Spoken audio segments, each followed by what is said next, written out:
Welcome to Head to Head. This is a show about sports and nothing but. We'll go back and forth about Valpo athletics and other sports-related areas of interest, and hopefully at the end of the day, we're still given the green light for next week. So we'll see. And so we'll begin, Dave. We have to begin with the football team. Obviously a big game, a big win this past weekend over Davidson, 24-20 in the homecoming game.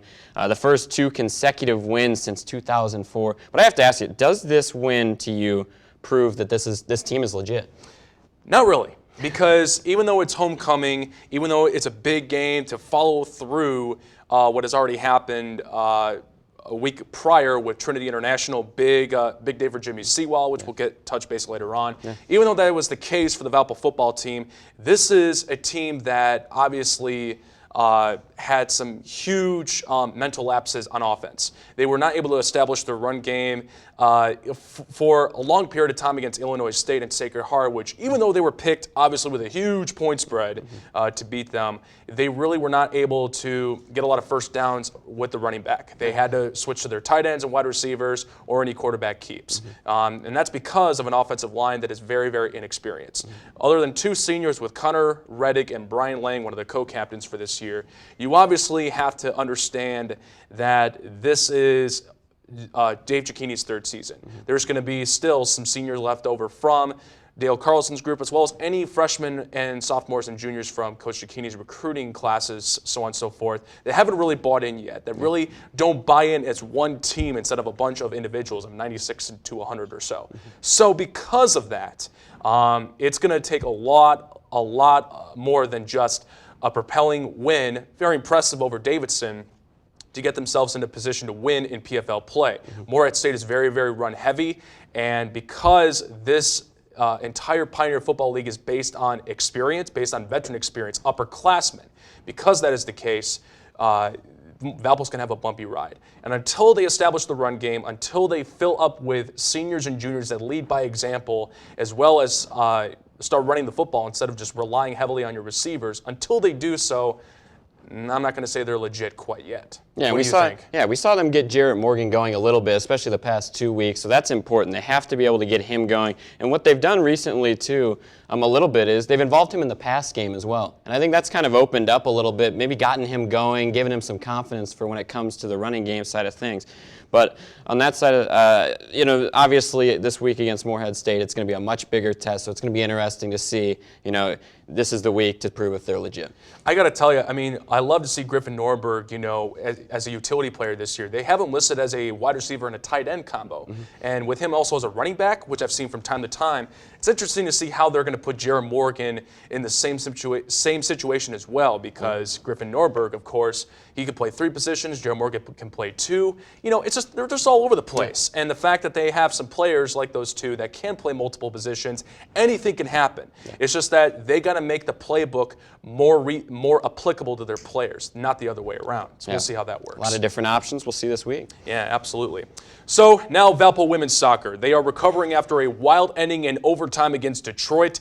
Tess Barrett, the goalkeeper, she was given the red card on diving towards Titan Rachel DeLuca on the breakaway.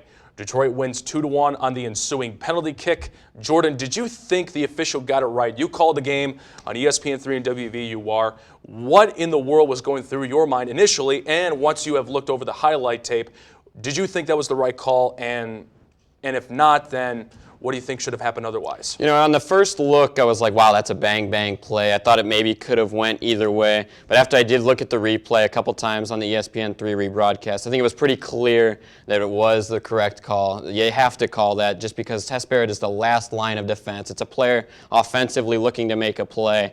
And just extremely frustrating from a Crusader standpoint to be able to, they get the late goal, David. They get the late goal, 87th minute, Grace Rogers finds the back of the net. You tie a game 1-1, and just, I think, 18, 20 seconds into that overtime, a play like that happens, the defense breaks down, Detroit gets a run out. Tess Barrett, on her side of things, you can't really flag her for that type of play because she had to come up and make that play. There was nothing else to do. She was going to have to make a play at some point. She did. She came up.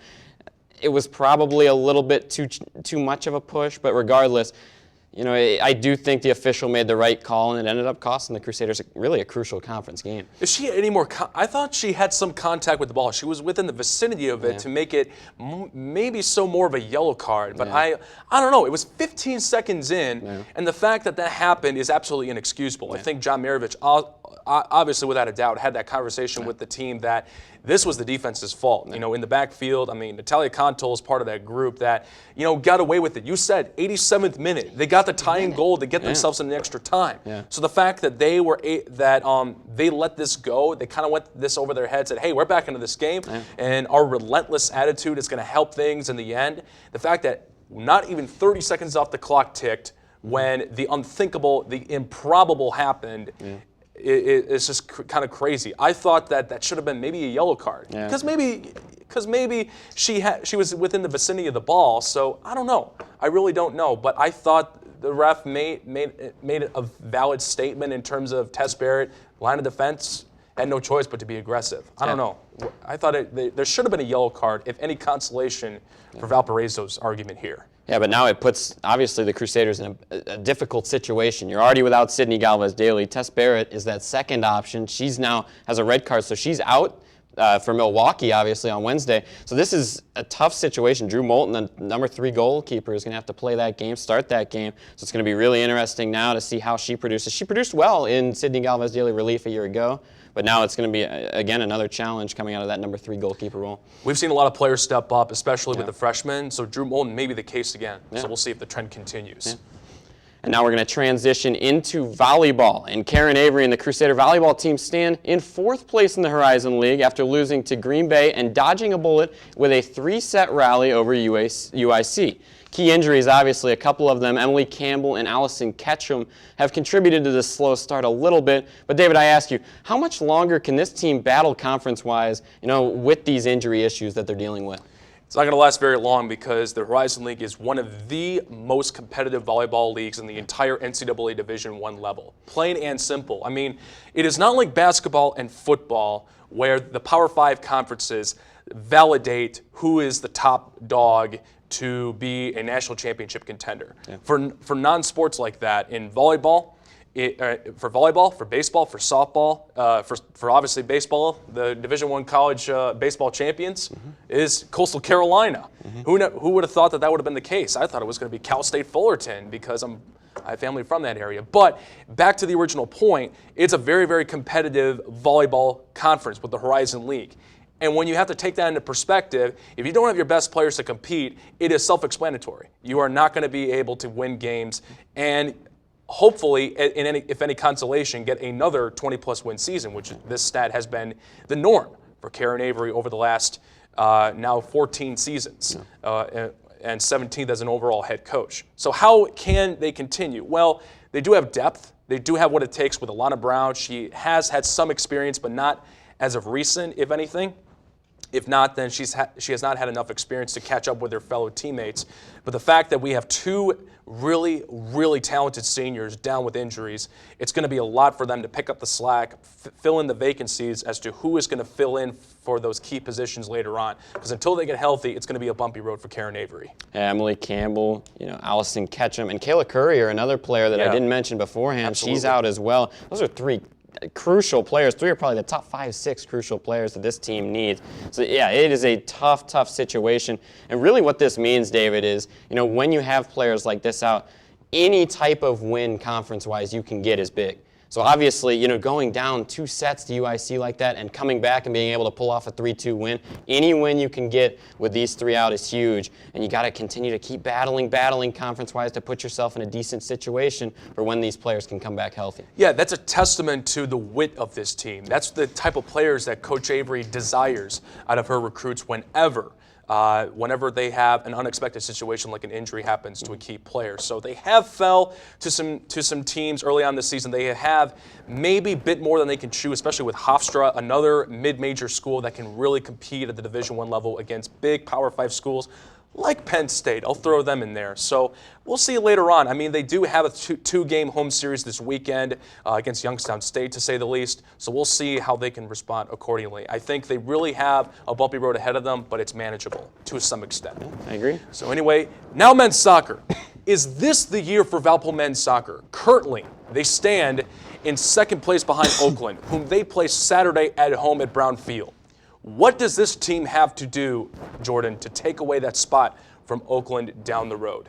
Yeah, you look at it, I mean, they're off to a really good start conference-wise. 2-0-1. They've won a pair of road conference games, which are always challenging over Belmont and Cleveland State. And David, the way this roster is kind of put together right now is really interesting. You look at it, they have 12 seniors, and then on the other side of things, they have 14 freshmen, and then just 3 in the middle, three between the sophomore and junior classes. So it's kind of, when you look at it that way, you do think that this is kind of a win right now type of team when you have the 12 seniors. That is a ton of veterans that have played in big matches in the past. So, you ask, what do they need to do? You need those seniors, obviously, to produce at a high level. You need them to be those leaders. But along with that, you need a couple of those young freshmen to come in and produce at a high level to where you can get some young talent, gets a lot of young talent experience. 14 different freshmen. I mean, that is pretty unheard of. And along with the 12 seniors, really interesting class. And you can see, I mean, this team is having some early success with a pair of road wins already. It's really strange that we talked about the Valpo football team earlier with the freshmen dominating the roster, especially in 2015 where they went 1-9. Count the second win if College of Faith Arkansas went towards that record. But when you look at the trend across the board in collegiate athletics where freshmen take up the majority portion of the roster, you really have to take into consideration how much are they buying in. And with a sport like soccer, where the roster is low in numbers compared to football, and also let's throw in baseball and softball for extra credit, if anything, if not the same, you see a much more comfortable environment for camaraderie, for chemistry in the team. And with the One Valpo campaign still fresh with Mike Avery and his staff, it really brings out the best in all of his players on and off the field. And because they have that, because they have the ability to trust each other as a teammate, as a brother, that is what enables them to be so successful. Now, obviously, they brought in so much talent. You said it completely true. With a 2-0-1 record, they're able to compete. Because of the veteran experience, Isaiah Madrid, Nico Campbell, Nelson Landaverde, to say the least. They obviously have brought so much back from last year. They're going to miss some with Jordana Dew, but there's obviously some freshmen/transfers that have really brought so much to the table already. Stefan Pullings, to say the least. And then you have key reserves that are stepping up as well. Suleiman Thomas, to say the least. So there are so many different scenarios, different players coming from different backgrounds compared to last season or where they came from if they were a freshman today or a transfer. Nonetheless, these different backgrounds are paving the way for some future success. I see them winning the Horizon League Championship this year. Count me in. I'm buying into that trend. Yeah, and this team still hasn't played the top 3 teams in the preseason poll, so that'll be something to look forward to when they start playing. Yeah, when they start playing the top competition. Absolutely. But after the break, we will discuss if the Cubs when they win their 100th. Is that a big deal or is it not? Also, is the timing of LSU football head coach Les Miles' firing justifiable? We'll debacle that after this. Don't go anywhere.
As long as I don't cough.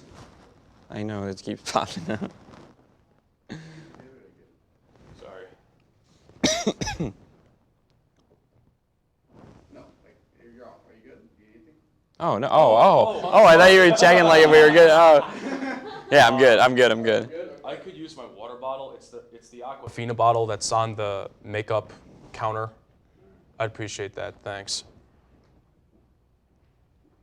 I love the fact that we are recording this to tape because we're so unprepared productions-wise.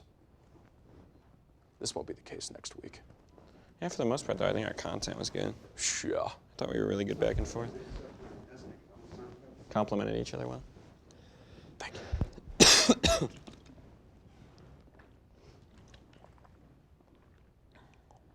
Yep, we're ready.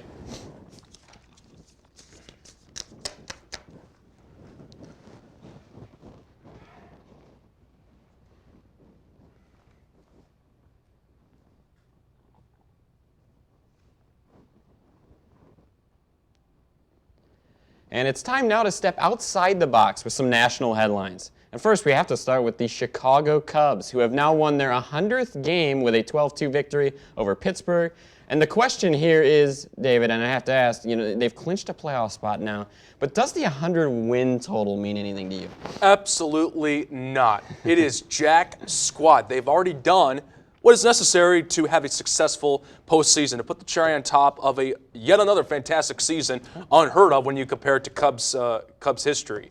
Obviously, we all know about the World Series drought, but the fact that in recent memory that they've been able to continue the offseason success that they've had last year, the fact that it's set up for another run this year, that is what's going to make them dangerous. Now, does it matter at this point, since they've already clinched a playoff spot, since they've already clinched home field advantage, does that matter anymore how many wins that they have?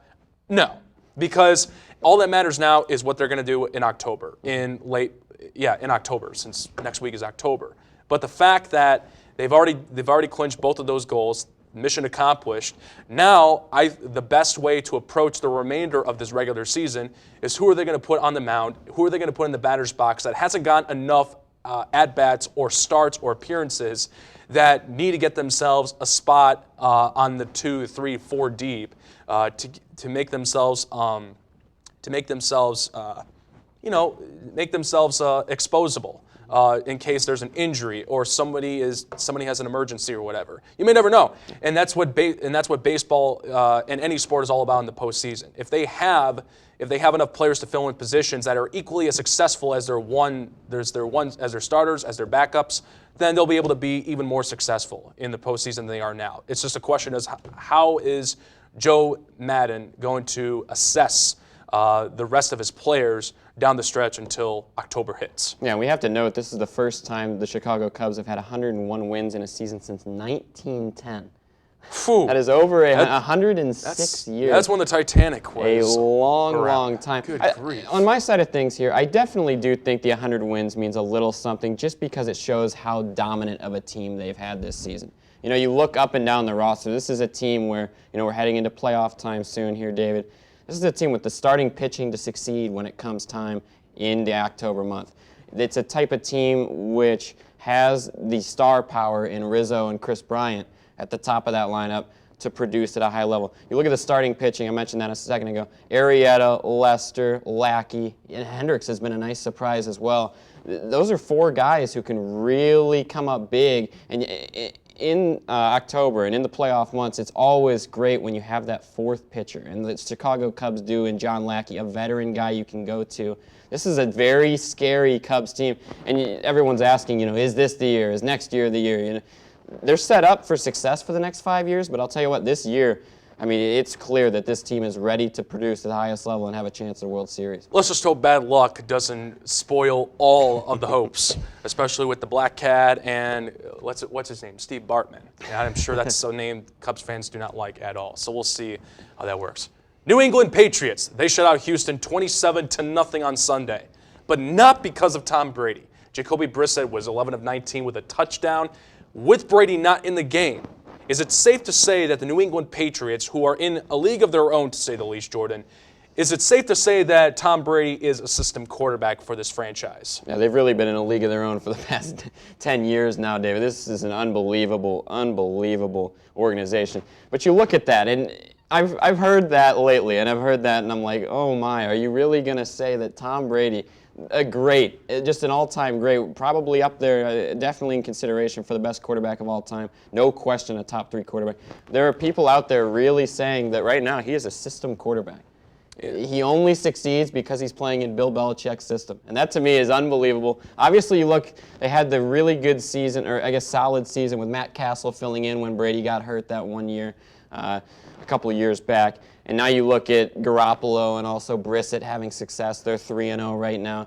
But to me, it's absolutely outrageous to call Tom Brady a system quarterback. I've heard Tom Brady. That's something I've heard this week.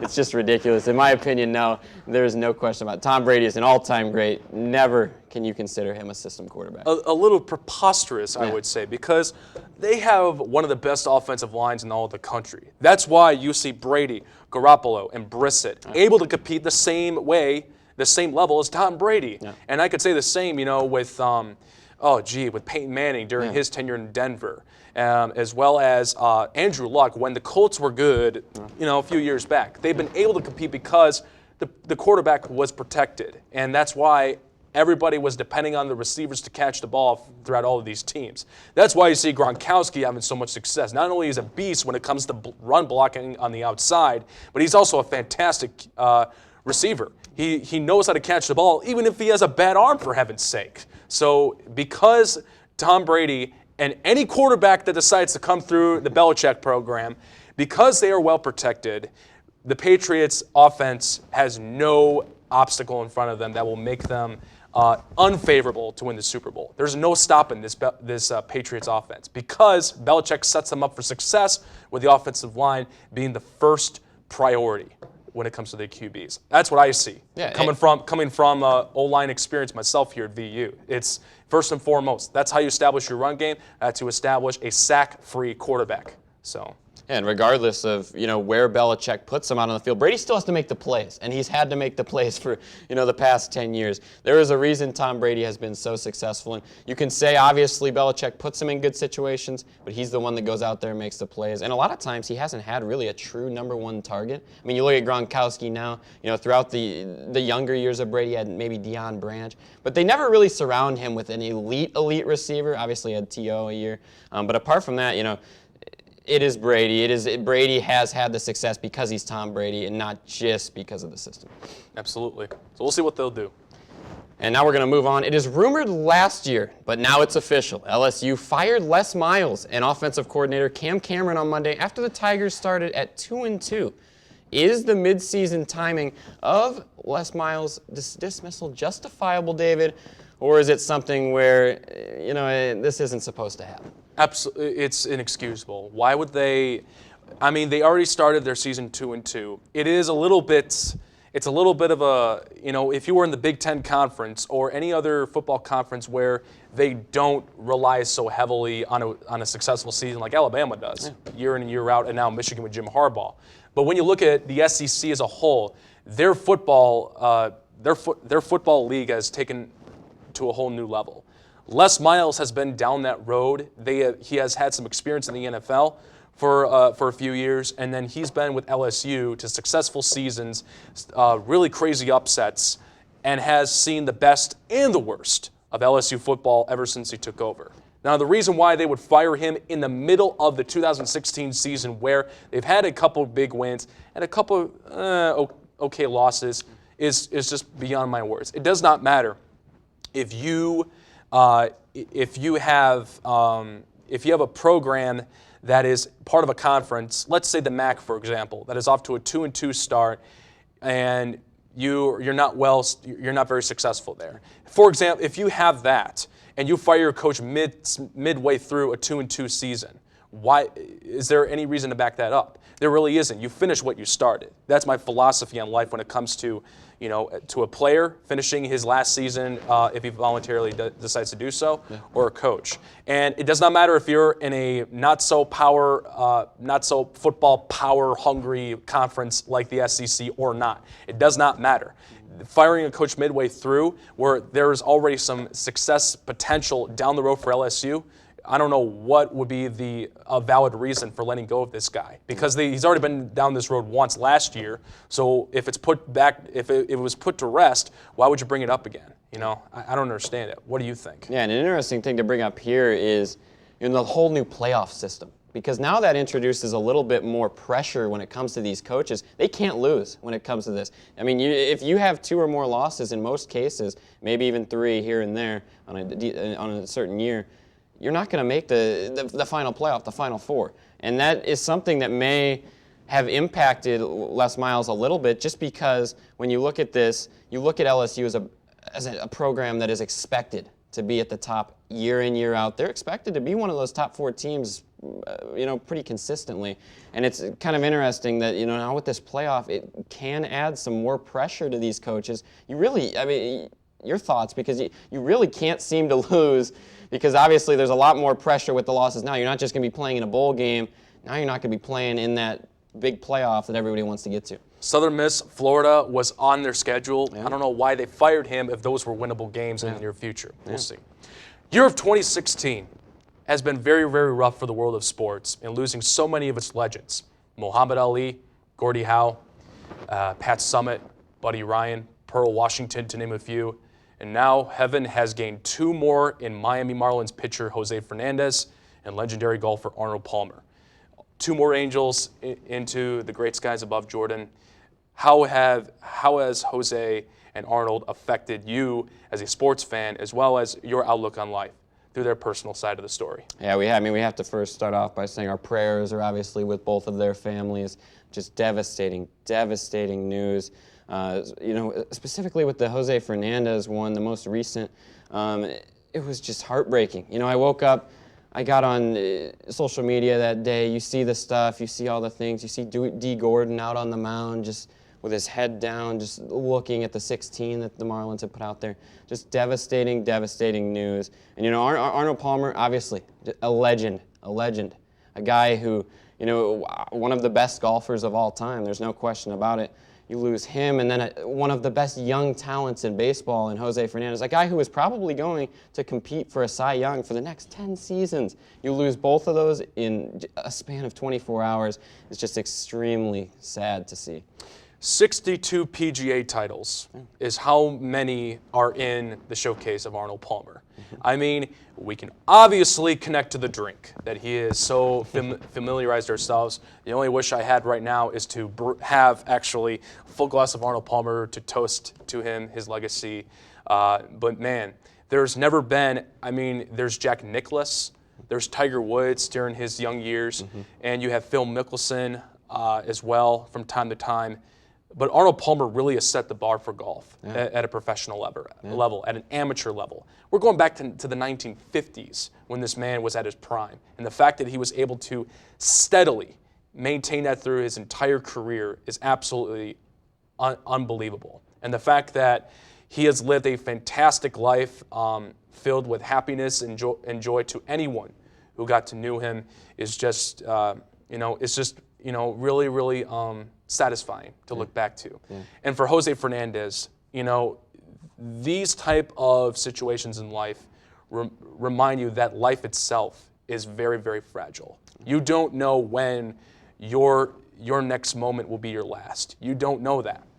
You may look up to the heavens, ask God, and say, well, Lord, if it be your will, what if tomorrow's the last day I die, I'll live it to my fullest. And that's what we all should look upon. But the fact that Jose Fernandez, as you said, had so many Cy Young Award opportunities down the road as a player and had a wonderful family ahead of him for his as a father, as a husband, cut short so soon, it's just very, very sad to see it go. So God bless the families of those two, and it's just very, very sad. So we'll see how we'll continue to see how the world of sports reacts to the deaths of these 2 sports legends. But in the meantime, folks, that will do it for this segment. We will be right back with the debut of our Fast Break bit. Stick with us.